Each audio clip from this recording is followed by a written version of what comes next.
으로 충분합니다 라고 한번 인사합시다.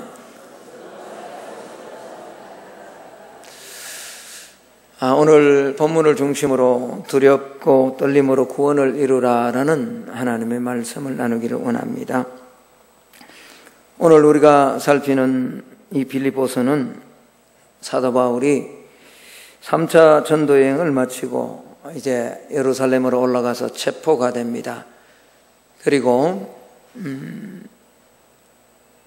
가이사랴로 내려갑니다. 내려가서 2년간 구금 상태에 있다가 벨릭스 베스도라는 총독 앞에서 재판을 받고 바울은 로마 시민권을 가지고 있기 때문에 그 베스도 총독의 판결 앞에 불복합니다. 그래서 그는 로마 시민권을 이용해서 내가 로마에 있는 가이사에게 상소해야 되겠다라고 상소를 해서 로마로 후송됩니다.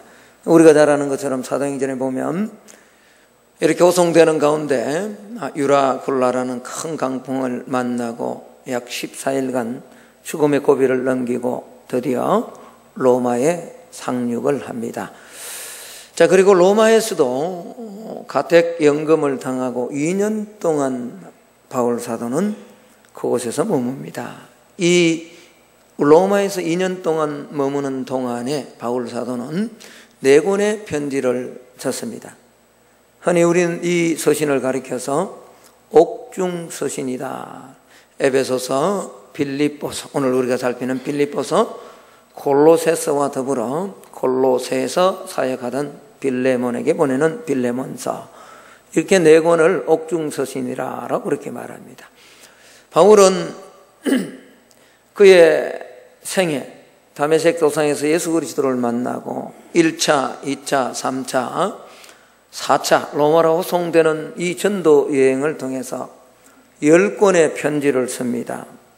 그리고 여러 곳에 많은 교회들을 개척했습니다. 갈라디아 교회, 에베소 교회, 고린도 교회, 로마, 물론 로마는 직접 방문을 하지 않았습니다만 그의 전도 또는 성령의 역사를 통해서 이미 로마에도 가정교회가 세워져 있었습니다. 이렇게 많은 교회들 가운데 바울과 아주 친밀하고도 관계가 좋았던 교회가 바로 이 빌립보 교회입니다.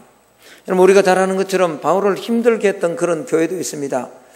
바울이 눈물로 편지를 쓰고 또 한번 다녀가기도 하고 그렇게 했지만 여전히 문제 가운데 있었던 교회가 고린도 교회였습니다. 그러나 이 고린도 교회와는 달리 빌립보 교회는 바울의 마음을 아주 흡족해 해주는 그런 교회였습니다. 여러분, 바울을 선교사로 파송한 교회는 우리가 잘 알고 있는 것처럼 수리아에 있는 안디옥 교회였습니다. 그러나 바울이 1차, 2차, 3차, 4차 동안 계속해서 전도할 때 필요한 재정과 여러 가지를 물심양면으로 후원해 주었던 교회가 바로 이 빌립보 교회다라는 겁니다. 그래서 이 바울은 빌립보 교회를 생각할 적마다 너무 가슴이 뛰었습니다. 너무 감사했습니다. 기쁨이 있었습니다. 그래서 오늘 빌립보서 1장 한번 볼까요? 3절에서 5절을 한번 보십시오. 이렇게 바울은 말씀하고 있습니다. 내가 너희를 생각할 때마다 나의 하나님께 뭐 한다고요? 감사하며 간구할 때마다 너희 무리를 위하여 어떻게요? 기쁨으로 항상 간구함은 너희가 첫날부터 이제까지 복음을 위한 일에 뭐하고 있기 때문이다. 참여하고 있기 때문에. 이게 무슨 말이냐 그러니까 바울이 전도할 때 계속 물질로 기도로 끊임없이 바울 사도를, 바울 선생님을 후원해주고 도와주었던 교회가 무슨 교회라고요? 빌립보 교회였다라는 겁니다. 자, 이렇게 바울을 기쁘게 하고 바울에게 힘이 된 빌립보 교회 안에도 문제는 있었습니다. 그것은 바로 연합하지 못하고 하나 되지 못하는 분쟁과 시기가 있었다라는 겁니다. 많은 성도들이, 빌립보의 대부분의 성도들이 감옥에 갇힌, 로마의 감옥에 갇힌 바울 선생님을 사랑하고 위로하는 순수한 마음과 착한 뜻으로 복음을 전했습니다. 그러나 그들 중에는 오히려 순수하지 못한 마음과 바울의 마음을 더 괴롭게 하기 위해서 그렇게 투기하는 마음, 시기하는 마음으로 복음을 전하는 자들이 빌립보 교회 안에는 있었다라는 겁니다. 자, 오늘 11장 14절에서 17절을 한번 보십시오. 1장 14절에서 17절입니다. 형제 중 다수가 나의 매임으로 말미암아 주 안에서 신뢰함으로 겁없이 하나님의 말씀을 더욱 담대히 전하게 되었느니라. 어떤 이들은 뭐로요? 투기와 분쟁으로, 어떤 이들은 착한 뜻으로 그리스도를 전파하니 이들은 내가 복음을 변정하기 위하여 세우심을 받은 줄을 알고 뭘로 한다고요? 사랑으로 하는데 문제는 17절입니다. 같이 한번 읽어볼까요? 시작. 그들은 나의 매임에 괴로움을 더하게 할 줄로 생각하여 순수하지 못하게 다툼으로 그리스도를 뭐 한다고요? 전파했다. 이렇게 바울 사도를 돕고 후원하고 했던 아름다운 교회, 관계가 좋은 이 빌립보 교회 안에도 이런 사람들이 있었다라는 겁니다. 그래서 바울은 2장에서 이렇게 권면합니다. 2장으로 가봅시다. 1절에서 4절입니다. 제가 읽습니다. 그러므로 그리스도 안에 무슨 권면이나 사랑에 무슨 위로나 성령에 무슨 교제나 긍휼이나 자비가 있거든 마음을 같이하여 같은 사랑을 가지고 뭘 어떻게 하라고요? 뜻을 합하며 뭐하고? 한 마음을 품어 아무 일에든지 다툼이나 허영으로 하지 말고 오직 겸손한 마음으로 각각 자기보다 남을 낮게 여기고 각각 자기 일을 돌볼 뿐더러 또한 각각 다른 사람의 일을 돌보아 나의 기쁨을 뭐하게 하라? 충만하게 하라 라고 그렇게 권고하고 있습니다. 그러시면서 오늘 바울 사도님은 그렇게 말씀을 합니다. 우리에게 오늘 우리가 읽은 빌립보서 2장 12절을 말씀합니다. 자, 빌립보서 2장 12절 말씀을 우리 같이 한번 읽어봅니다. 같이 읽습니다. 시작. 그러므로 나의 사랑하는 자들아 너희가 나 있을 때뿐 아니라 더욱 지금 나 없을 때에도 항상 복종하여 두렵고 떨림으로 너희 구원을 이루라. 자, 여기서 나의 사랑하는 자들아 빌립보 성도들이겠죠? 그렇죠? 너희가 나 있을 때뿐 아니라 더욱 지금 나 없을 때에도, 왜 바울 사도님이 계시지 않는 없을 때다라고 말합니까? 지금 이 편지는 어디서 쓰고 있죠? 로마의 감옥에서 쓰고 있기 때문에 그렇습니다. 빌립보 교인들과 지금 함께 하지 않는 상황에서 이 편지를 쓰고 있는 거예요. 그러니 비록 내가 너희들과 함께 2차 전도 여행하면서 빌립보에서 점치는 귀신을 쫓아내고 감옥에 갇혔고 기도와 찬송함으로 바울과 실라가 옥문에서 나오는 기적을 맛보고 그렇게 아름답게 교회를 세워나가고 하나님의 몸된 교회를 섬겼던 너희들, 내가 비록 지금 로마의 감옥에서 이렇게 했지만 내가 없다 할지라도 너희는 이미 너희에게 주어진 그 구원을 두렵고 떨림으로 계속 이루어 가라라고 그렇게 명령하고 있는 겁니다. 여러분, 초대교회로부터요 지금까지 우리 신앙에 있어서 가장 신앙의 중요한 주제가 뭔지 아세요? 구원입니다.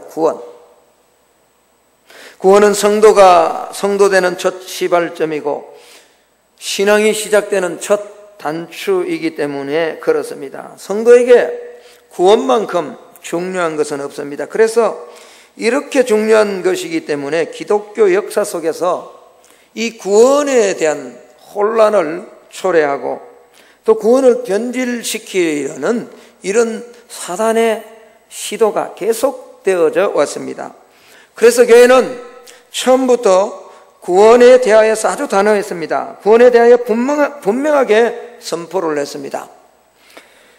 교회가 이단들로부터 구원을 지키기 위해서 선포한 이야기 가운데, 말씀 가운데 우리가 꼭 기억해야 될 세 가지가 있습니다. 첫 번째는 한번 따라할까요? 구원은 오직 예수 그리스도로 말미암는다. 천하 인간의 구원 얻을 이름을 주시지 않았다는 겁니다. 누구 외에?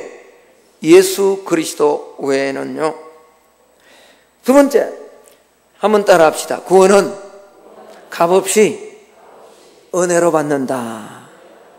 믿습니까? 이 사람과 한번 인사할까요? 구원은 은혜로 받습니다.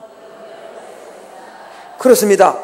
어떤 인간의 노력이나 행위나 대가로 받는 것이 아닙니다. 하나님의 사랑으로 값없이 은혜로 받는 것입니다. 이것이 흔들리지 않는 구원의 진리죠. 마지막, 구원은 점진적으로 받는 것이 아니라 예수 그리스도를 믿는 순간에 단번에 구원은 이루어집니다. 영접하는 순간에 단번에 받는 것이죠. 예수 그리스도를 주로 고백하는, 영접하는 그 순간에 저와 여러분의 심령 안에는 우리의 신분이 변화되는 놀라운 변화와 역사가 일어나는 겁니다. 내가 신앙생활 잘 하는가 하지 않는가 한번 봤다가 주님이 마음에 들면 너 구원 주고 마음에 안 들면 구원 안 주는 그런 구원이 결단코 아니다라는 겁니다. 나중에 받는 것이 없습니다. 그러므로 구원받았다라는 말은 100% 하나님의 자녀가 되었다라는 말입니다. 50%, 60%, 90% 받는 것 없습니다. 그런데 참 재미있는 설문이 있어요. 기독교인들을 대상으로, 특별히 이제 목회자나 이 교회 직분자, 장로님, 권사님, 집사님들을 대상으로 이렇게 중직자들을 대상으로 당신은 몇 프로 구원을 받았습니까? 라고 질문을 하면 확신 있게 100%라고 쓰는 사람들이 많지 않다는 거예요. 겸손해서 그런지 모르지만 90% 받았습니다. 70% 받았습니다. 60% 받았습니다. 라고 그렇게 말한다는 거예요. 여러분, 구원은 60%, 70%, 99% 구원이 없습니다. 구원은 예수 그리스도로 말미암아 완전한 구원이 있을 뿐입니다. 그래서 구원은 100% 그리스도를 믿는 순간에 이루어지는 겁니다. 이것이 분명한 진리입니다. 여러분, 이런 구원의 진리가 나오는 것은요, 구원은 삶의 상태나 습관이나 모습을 바꾸는 것이 아니라 신분을 바꾸어야만 얻는 것이기 때문에 99% 구원이 아니라라는 거예요.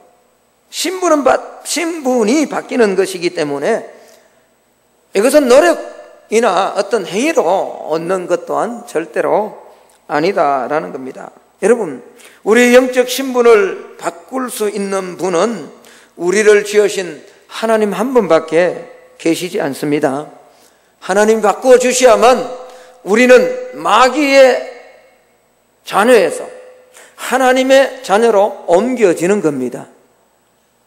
우리의 신분을 바꿀 수 있는 분은 오직 예수 그리스도밖에 없다라는 겁니다. 예수 그리스도를 믿는 것 외에는 다른 방법이 없다라는 겁니다. 그래서 구원은 단번에 이루어지는 것이지 점진적으로 이루어지는 것이 결코 아닙니다. 여러분, 어떤 사람이 미국으로 이민을 가서 시민권을 받았다면 그가 어떤 상태로 받았든지 시민권을 받는 순간에 그는 미국 뭐가 되는 거죠? 시민이 되는 거예요. 뭐 영어를 잘 못한다고 잘하면 미국 시민이 되고 이미 시민권이 있는데 아니에요. 잘 못해도 이미 시민권을 받는 순간에 미국에 뭐가 되는 거죠? 시민이 된 거예요. 내가 한국 사람이라서 여전히 된장찌개를 좋아해도 나는 시민권을 받는 순간에 뭐가 되는 거죠? 미국 시민이 되는 거예요. 조금 못생겨도 많이 가지지 못해도 시민권을 받는 순간에 그는 미국인이 되는 겁니다. 여러분, 시민권에 있어서는 미국 대통령인 트럼프나 그냥 내가 이제 갓 이민을 가서 시민권을 받은 나나 시민권이 있다는 데는 동일한 거예요. 할렐루야. 목사가 가진 하나님의 자녀의 신분, 권세는 크고, 이제 예수 믿어 이제 겨우 하나님의 자녀된, 예수 믿은 지가 얼마 되지 않는 그분이 가진 하나님의 자녀의 권세는 적으냐? 그렇지 않다는 거예요. 시민권에 있어서는, 하나님의 자녀의 권세에 있어서는, 구원에 있어서는 동일한 것이 하나님의 은혜예요. 그런데 이 구원에 대해서 이 부분을 너무 한국교회가 단호하고도 강하게 강조하다 보니까 삶에서 부작용이 생기는 거예요. 구원을 받았으니까 이후의 삶은 아무런 구원과 상관없는 것으로 생각하는 거죠. 제가 우리 성경 공부하시는 분들과는 자주 이런 이야기를 나누었습니다. 우리 한국에는 해병대가 있습니다. 그죠? 군대 갔다 온 해병. 해병의 구호가 하나 있어요. 뭐죠? 한 번 해병은 영원한 해병이다. 참 좋죠? 그 해병대의 결속력, 해병대 제대를 하고도 같이 그런 어떤 전우회를 가지는 거 참 좋습니다. 그래요. 한 번 해병은 영원한 해병일지 모릅니다. 그런데 이 구호를 교회 안으로도 가지고 와서 그렇게 생각하고 그렇게 삶을 살아가는 사람들이 있다는 거죠. 한 번 구원받았으면 영원한 구원자다. 이건 기기도 하고 아니기도 합니다. 우리가 이 부분을 오늘 혼란하기 때문에 삶의 역동성이 없는 거죠. 구원의 감격이 없는 거죠. 구원의 기쁨이 없는 거죠. 여러분, 구원받을 때까지의 삶과 구원받은 후에 이후의 삶이 계속 구원의 감격으로 연결되어지지 않는다면 그 구원은 어떻게 보면 온전한 구원이 아니다라고 말할 수 있다는 거예요. 여러분, 받을 때 그 구원의 모습이 구원받고 난 다음에 삶과 따로 논다면, 그 구원과 구원받은 이후의 삶이 따로 논다면 이게 뭔가 문제가 있지 않냐라는 거예요. 많은 한국의 성도들이 마치 죽어서만 천국에 가는 것처럼 생각을 합니다. 아니에요.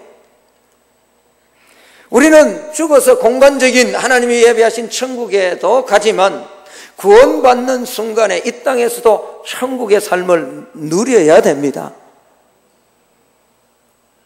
이처럼 구원도 마찬가지입니다. 구원을 받았다고 끝나버리는 것이 아닙니다. 구원받은 사실이 지금 내 삶 속에서 역동적으로 삶의 내용과 방향과 정서와 반드시 연결되어 나타나야 된다라는 겁니다. 다시 말하면 구원은 지금 나의 삶과 별개로 구원이 존재해서는 안 된다라는 거예요. 자, 이 사실을 가장 다이나믹하게 말씀한 것이 오늘 본문의 말씀입니다. 사도 바울이 빌립보 교인들을 향해서 그렇게 애정이 있고 그렇게 바울 사도님을 지극정성으로 섬기고 그렇게 도와주었던 이 빌립보 교인들을 향해서 이미 구원을 가지고 있는데 너희는 어떻게 하라고요?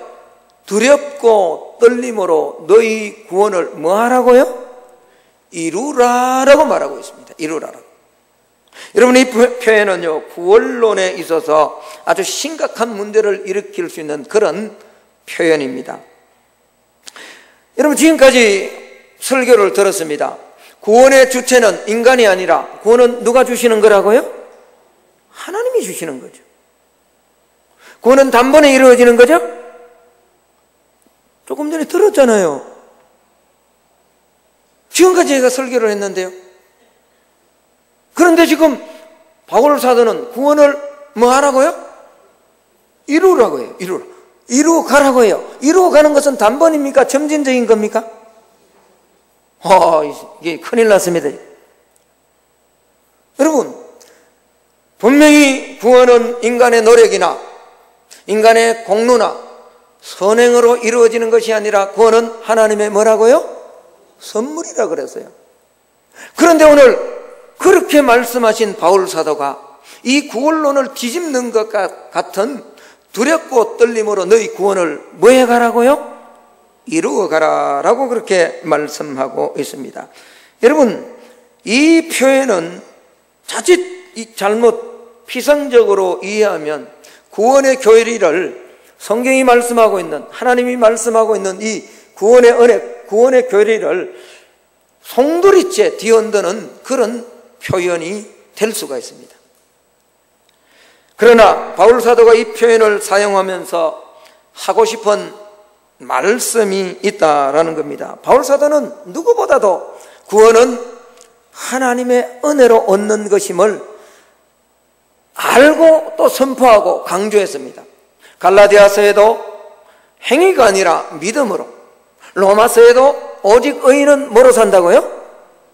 바울은 그렇게 고백을 합니다. 마지막 사역을 끝난 다음에 나의 나된 것은 뭐라고요? 하나님의 은혜로 되었다라고 모든 삶에 1차, 2차, 3차, 4차, 5차의 전도에 로마에서 순교하는 그 순간까지 자신이 달려온 모든 삶은 내가 한 것이 아니라 하나님의 은혜로 했다라고 그렇게 고백하는 분이 사도 바울입니다. 그런데 오늘 왜 바울은 이렇게 두렵고 떨림으로 너희 구원을 이루라라고 그렇게 표현을 하고 있느냐라는 겁니다. 그것은 다름이 아닙니다. 오늘 우리의 삶에서 우리가 받은 구원, 우리가 얻은 이 하나님의 은혜가 우리의 삶 속에서 역동적으로 나타나는 삶을 살아가야 됨을 말씀해 주고 있다라는 겁니다. 특별히 오늘 우리가 살아가는 이 어스러지고 거스리는 이런 시대, 하나님의 말씀을 잘 순종하지 않는 이런 시대일수록, 그리고 서로 투기하고 서로 시기해서 하나 되지 못하는 이런 사람들에게는 오늘 이 말씀이 너무나 중요한 말씀이다라는 겁니다. 여러분, 우리가 예수 그리스도를 믿는 순간에 저와 여러분은 구원받고 하나님의 자녀가 되었습니다. 그러나 한번 따라합시다. 이 구원은 구원의 출발일 뿐이다.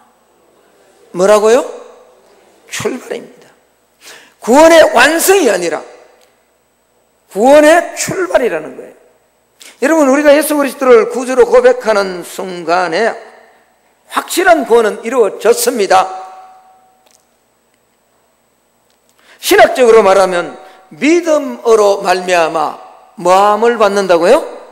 의롭다함을 받는다 그래요. 이걸 가리켜서 칭의라 그래요. 칭의.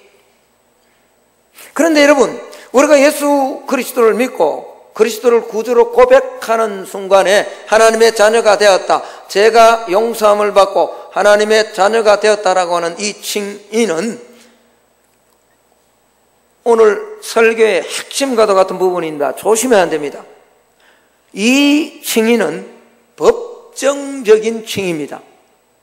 하나님이 이거 죄가 없다라고 선언해주는 법정적 재판장에서 너는 더 이상 이제 네 의가 아니라 예수 그리스도 의로 말미암아 죄가 있지만 너는 무죄다라고 말씀해주는 법정적 칭의입니다.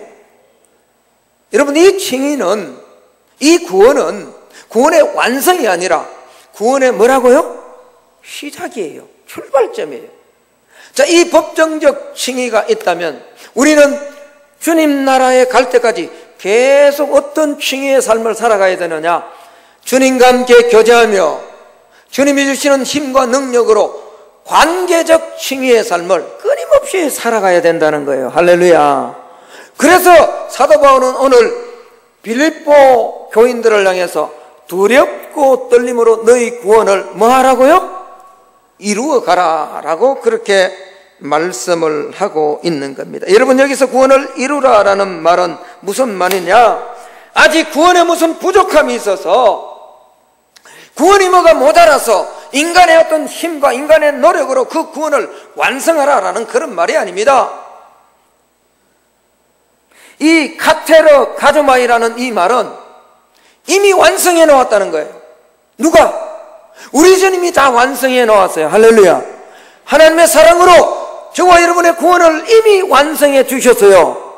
그런데 이 완성된 구원을 뭐죠? 온전하도록 지켜가라는 거예요. 예.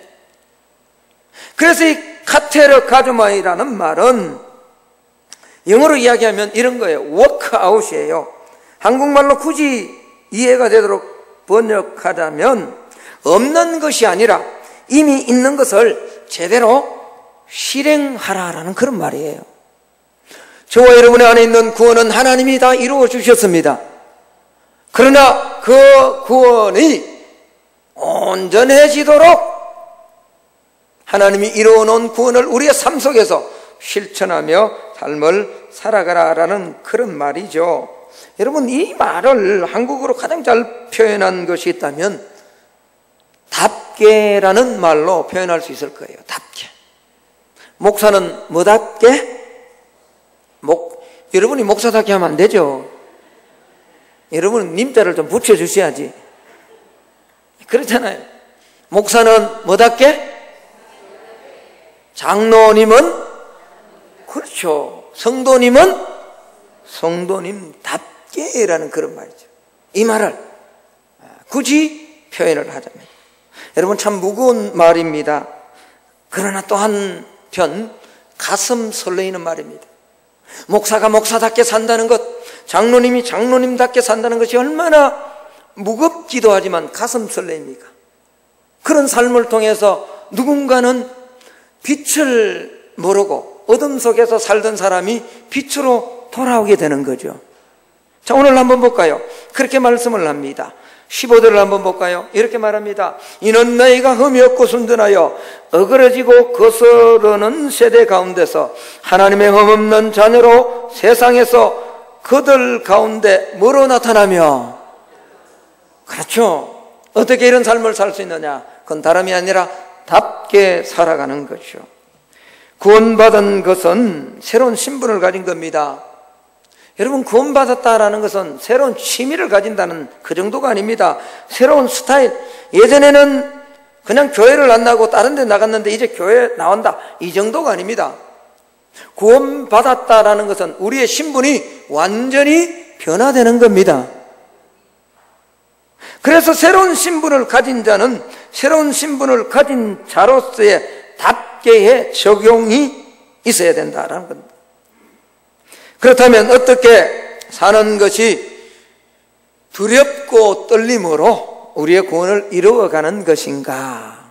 오늘 13절, 14절을 한번 볼까요? 이렇게 말씀합니다.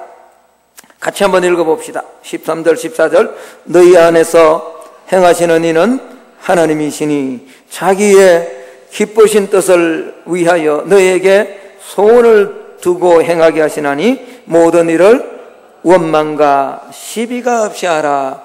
우리 안에 행하시는 분이 있대요. 우리 안에 행하시는 분이 누구예요? 하나님이세요. 그분은 그분의 소원을 우리 안에 두고 기쁘신 소원을 두고 우리를 하여금 그 일을 이루어가도록 하나님은 앞서 우리를 인도해 주신다라는 거죠. 그러므로 우리가 구원받은 자라면 하나님이 원하시는 것을 이루며 살아가는 것이 구원을 이루는 삶이라는 거죠. 다시 말하면 구원받은 자는 이제 더 이상 내가 주인이 아니라 누가 주인된 삶을 살아야 된다고요? 주님이 주인된 삶, 하나님 중심적인 삶을 살아야 된다라는 겁니다. 자, 그렇다면 이제 말씀의 적용점으로 들어갑니다. 어떻게 하면 우리가 하나님 중심적인 삶을 살아갈 수 있을까? 여러분, 이번 한 주간도 온전히 구원을 이루는 그런 삶을 살아가기 위해서는 시간 좀 점검을 해야 됩니다. 내가 하는 일이 내 뜻인가 하나님의 뜻인가를 분별해야 됩니다. 물론 내 뜻이 하나님 뜻이 된다면 얼마나 좋을까요? 그러나 내 뜻이 곧 하나님의 뜻이 되는 사람은 그렇게 많지 않습니다. 왜 그럴까요? 우리가 뭘 가지고 있기 때문에? 육신의 소욕이 있기 때문에, 육신의 욕심이 있기 때문에. 누구도 예외가 아닙니다. 내 뜻이 곧 하나님의 뜻이다라고 그렇게 주장하고 말하는 사람들이 가끔 있습니다. 거의 99.9%는 이단입니다. 이단. 어떻게 자기의 뜻이 곧 하나님의 뜻입니까? 이런 사람은, 이런 인간은 거의 없습니다. 예수님도 뭐라고 기도하셨어요? 마지막에 아버지여, 할 수 있다면 이 잔을 내게서 옮겨주십시오. 그러나 누구 뜻대로? 내 뜻대로 마시고 누구 뜻대로? 예수님도 자신의 뜻이 있는데, 아니 이 세상 살아가면서 내가 하는 뜻이 곧 하나님의 뜻이다, 이단들이 쓰는 말이죠. 맹종입니다. 여러분, 그러나 우리가 구원을 이루는 온전한 삶을 사는 것은 내 뜻이 아니라 하나님의 뜻을 생각하며 내 뜻을 하나님의 뜻에 굴복시키며 살아가는 거예요. 그게 성숙한 그리스도인이죠. 내 뜻을 끊임없이 고집하는 사람은 아직 미숙한 성도입니다. 어떤 사람이 기록한 글인데 참 의미가 있어서 제가 소개하려고 합니다. 성숙한 자와 미숙한 자. 미숙한 사람은 닮은 사람만 좋아하고 성숙한 사람은 다른 사람도 좋아한다. 미숙한 사람은 인연도 악연으로 만들고 성숙한 사람은 악연이야말로 인연으로 나아가는 징검다리라는 사실을 알고 있다. 미숙한 사람은 자기가 좋아하는 일만 찾아가지만 성숙한 사람은 꼭 해야 하는 일을 찾아 더 많은 것을 배우며 살아간다. 미숙한 사람은 고난이나 불행한 환경을 견디지 못하지만 성숙한 사람은 바람과 물결이 항상 내 편에 선다고 믿으며 그 고난과 환난을 거부하지 않는다. 미숙한 사람은 좋고 싫음을 따지지만 성숙한 사람은 옳고 그름을 따진다. 미숙한 사람은 불행도 현미경으로 확대해서 보지만 성숙한 사람은 큰 불행도 먼 미래인 것처럼 망원경으로 내다본다. 미숙한 사람은 자신의 과거를 보지만 성숙한 사람은 미래를 내다본다. 여러분, 우리가 이번 한 주간 삶을 살아가며 저와 여러분 안에 일어나는 모든 일들을 놓고 온전히 구원을 이루는 자, 목사답게 성도님답게 삶을 살기를 원한다면 내가 하는 일, 내가 해야 될 일이 하나님의 뜻인가 아니면 내 중심적인 내 뜻인가를 꼭 질문하는 저와 여러분이 되기를 소망합니다. 그래야 우리가 살아가는 삶이 온전한 구원을 이루어가는 삶이 될 수 있기 때문에 그렇습니다. 두 번째는 내가 기뻐하는 것인가 하나님이 기뻐하는 것인가, 똑같은 말일 수도 있습니다. 오늘 13절을 한번 보십시오. 너희 안에서 행하시는 이는 누구라고요? 하나님이시니 나의 뜻이, 나의 기쁘신 뜻입니까? 하나님이 기뻐하시는 뜻입니까? 하나님이 기뻐하시는 뜻이죠. 그러니까 내가 하는 일들, 내가 해야 되는 일들, 내가 만나야 될, 내가 결정해야 되는 일들이 정말 나를 기쁘시게 하는 건가 아니면 하나님을 기쁘시게 하는 일인가를 점검할 때 저와 여러분의 삶은 구원을 온전히 이루어가는 삶이 될 수 있다라는 겁니다. 마지막 세 번째입니다. 내가 영광을 받는 것인가 아니면 하나님께서 영광을 받으시는가를 생각해야 됩니다. 물론 이건 역시 하나님께서 영광을 받으시는 동시에 나도 영광을 받으면 참 좋습니다. 그러나 이런 부분은 그렇게 많지 않습니다. 항상 조심해야 됩니다. 하나님이 영광을 받을 때 옆에서 덤으로 콩고물로 떨어지는 영광을 받는 경우가 있습니다. 그건 감사하게 받아야죠. 그러나 그 떨어지는 콩고물에 중독이 되어서는 안 된다는 거예요. 오늘 한국교회, 오늘 저와 여러분들이 얼마나 많은 이런 부분에 심취해 있는지 모릅니다. 우리는 바울이 말한 것처럼 살든지 죽든지 나를 통해 하나님의 영광이 드러나야 됩니다. 아멘? 예. 그런데 보죠. 오늘 우리는 말은 하나님의 영광을 드러냅니다 라고 하면서 얼마나 내 영광을 추구하는지 모릅니다. 내가 주목받지 못해도, 내가 인정을 받지 못해도 나는 하나님의 영광을 위해서 살아가는 거죠. 바울은 그렇게 삶을 살았다는 거예요. 그래서 오늘 그렇게 말씀을 합니다. 17절, 18절 읽고 말씀을 마칠까 합니다. 17절, 18절 같이 한번 읽습니다. 시작. 만일 너희 믿음의 재물과 섬김 위에 내가 나를 전제로 드릴지라도 나는 기뻐하고 너희 무리와 함께 기뻐하리니 이와 같이 너희도 기뻐하고 나와 함께 기뻐하라. 여러분, 이 전제는 드링킹 오퍼링이라는 건데 우리 한자로 쓰면 헌주죠. 헌주. 그러니까 이 전제는요, 제사를 드리고 난 다음에 뭔가 마지막으로 팍 하면서 향기가 쫙 올라가면서 드려지는, 그게 이 아무것도 남지 않는, 다 바쳐서 드려지는 그 제사가 전제입니다. 전제. 바울은 뭐죠? 자기의 삶을 다 태워 드리지만, 다시 말하면 자기의 남는 것이 하나도 없지만 그것을 인하여 바울은 뭐 했다고요?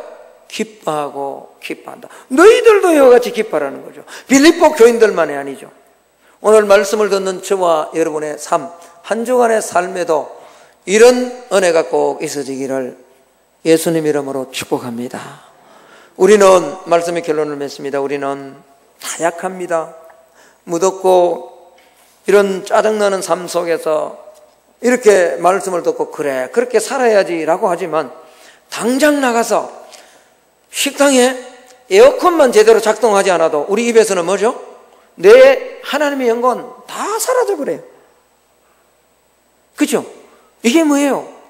구원과 삶이 격리된 거예요. 조금만 불편하면 뭐죠? 우리 입에서 뭐죠? 온갖.